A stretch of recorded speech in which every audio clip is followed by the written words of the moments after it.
Selamat pagi anak-anak, berjumpa kembali dengan Anisha Kusniadi pada kesempatan kali ini. Hari ini kita akan belajar tema 2, udara bersih bagi kesehatan. Subtema 1, cara tubuh mengolah udara bersih. Pembelajaran 1, dengan muatan IPA KD 3.2 dan 4.2. Muatan Bahasa Indonesia KD 3.2 dan 4.2. Mari kita mulai belajar untuk hari ini. Bismillahirrahmanirrahim. Assalamualaikum warahmatullahi wabarakatuh. Hari ini kita akan belajar tentang cara menemukan informasi penting dari teks dan sistem pernapasan hewan. Tapi sebelum itu, mari kita berdoa terlebih dulu ya. Berdoa, mulai.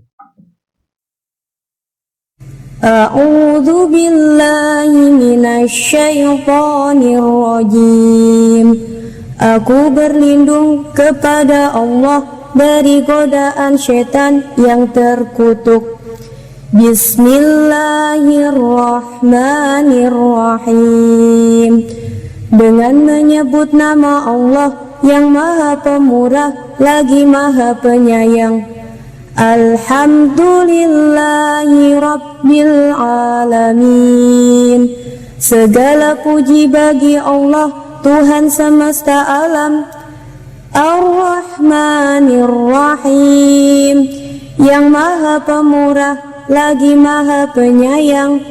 Maliki Yaumiddin, yang menguasai hari pembalasan. Iyyaka na'budu wa iyyaka nasta'in. Hanya kepada Engkaulah kami menyembah, dan hanya kepada Engkaulah kami mohon pertolongan. Ihdinas syiratal mustaqim. Tunjukilah kami jalan yang lurus. Siratal ladzina an'amta alaihim, yaitu jalan orang-orang yang Engkau beri nikmat. Ghairil maghdubi alaihim waladdallin. Bukan jalan orang-orang yang dimurkai, dan bukan pula jalan orang-orang yang sesat. Raditu billahi rabba wa bil islami dina wa bi muhammadin nabiyyan wa rasula. Rabbi zidni ilma warzuqni fahma.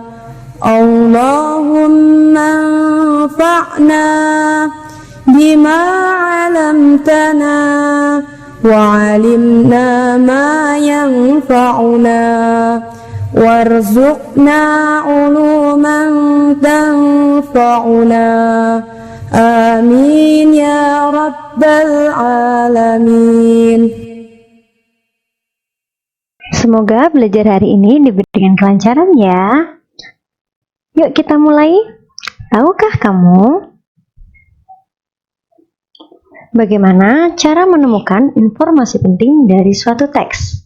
Tapi sebelum itu, informasi. Kita harus mengenal terlebih dahulu apa itu informasi. Informasi adalah sekumpulan fakta yang menggambarkan sebuah peristiwa atau kejadian tertentu. Informasi dapat membuat seseorang mengetahui atau memahami suatu hal. Salah satu cara memperoleh informasi adalah dengan membaca teks dengan cermat. Dalam sebuah teks terdapat banyak sekali informasi. Biasanya setelah teks diberikan, terdapat beberapa pertanyaan yang harus kita jawab, bukan? Nah, agar kita lebih memahami isi teks tersebut, maka kita harus mencari informasi penting apa yang terdapat dalam teks. Misalnya, kalimat yang menanyakan tokoh, tempat, sebab akibat, atau informasi penting lainnya.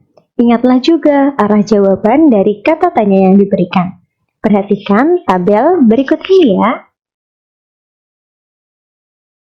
Jenis kata tanya antara lain apa, di mana, kapan, siapa, mengapa, bagaimana, berapa. Apa mengarah pada jawaban mengenai nama-nama benda, sebab, akibat, judul atau tema, di mana untuk menanyakan tempat atau latar. Kapan untuk menemukan informasi mengenai waktu kejadian suatu peristiwa. Siapa untuk menentukan tokoh utama dan tokoh pendukung. Mengapa digunakan untuk menanyakan suatu alasan dari suatu masalah dalam teks. Bagaimana digunakan untuk menanyakan cara membuat, proses, urutan, pendapat, atau sikap. Dan berapa mengarah pada jawaban mengenai jumlah atau banyak benda. Perhatikan teks di bawah ini. Mari membaca. Kalian dapat membaca buku kalian di halaman 77. Di situ disajikan sebuah teks dengan judul Wisata Hutan Desa Bumi Gemilang. Nah, anak-anak setelah membaca, informasi dapat diperoleh dari jawaban pertanyaan-pertanyaan yang menggunakan kata tanya apa, di mana, kapan, siapa, mengapa, bagaimana, atau yang lainnya. Selain itu, kita dapat membuat pengelompokan untuk setiap pertanyaan dengan cara membuat sebuah peta pikiran atau mind map. Mind map atau peta pikiran adalah suatu cara menyajikan informasi yang kita peroleh dari teks dalam bentuk diagram. Dari teks tersebut, kita dapat membuat mind map seperti berikut. Judul dari bacaan tersebut adalah Wisata Hutan Desa Bumi Gemilang. Apa yang diusulkan untuk membuat di Desa Bumi Gemilang? Siapa yang mengusulkan dibuatnya hutan wisata? Mengapa para pemuda mengusulkan dibuat hutan wisata? Bagaimana cara Danar memperkenalkan hutan wisata kepada masyarakat luar? Ini adalah contoh bagaimana cara kita untuk menemukan informasi penting dari suatu teks, yaitu menggunakan kata tanya yang sudah kita bahas sebelumnya. Ternyata Indonesia kaya akan hutan. Hutan di Indonesia selain digunakan sebagai hutan wisata, ternyata hutan juga berfungsi sebagai paru-paru dunia.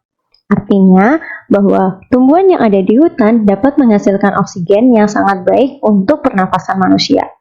Selain itu, hutan ternyata juga mampu menyaring udara kotor akibat polusi di Indonesia.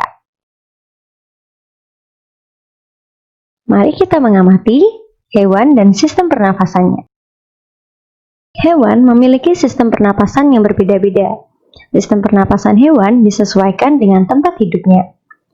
Sistem pernapasan meliputi organ-organ pernapasan dan cara kerja organ-organ pernapasan tersebut. Berikut, mari kita pelajari jenis hewan dan sistem pernapasannya. Hewan yang pertama yaitu cacing tanah. Cacing bernapas menggunakan permukaan kulitnya yang basah dan berlendir. Permukaan kulit tersebut membantu pertukaran gas oksigen dan karbon dioksida. 2. Serangga. Serangga bernapas menggunakan trakea, yaitu saluran-saluran halus yang bercabang dan tersebar di seluruh tubuh serangga. Cara bernafasnya adalah oksigen masuk melalui lubang yang disebut stigma, lalu diedarkan melalui trakea ke seluruh tubuh. Yang ketiga adalah ikan. Ikan bernapas menggunakan insang. Insang berbentuk lembaran-lembaran tipis. Air yang mengandung oksigen akan masuk melalui mulut ikan. Lalu, mulut ikan tertutup dan air akan mengalir ke bagian insang yang terbuka dan terjadilah pertukaran oksigen dengan karbon dioksida. 4. Amfibi. Salah satu contoh amfibi adalah katak. Amfibi merupakan hewan yang memiliki dua tahap hidup, di air, kemudian di darat. Saat di air, misalnya pada katak dalam fase berudu, maka amfibi bernafas menggunakan insang. Saat di darat, amfibi bernafas dengan paru-paru dan kulit. Amfibi memiliki kulit yang selalu lembab dan basah untuk membantu pertukaran oksigen dan karbon dioksida. Hewan yang kelima adalah reptilia.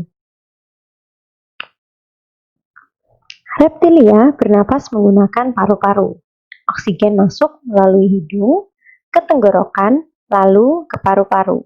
Karbon dioksida pun dibuang melalui jalur yang sama. Ada reptilia yang dapat menyelam seperti kura-kura, penyu, dan buaya.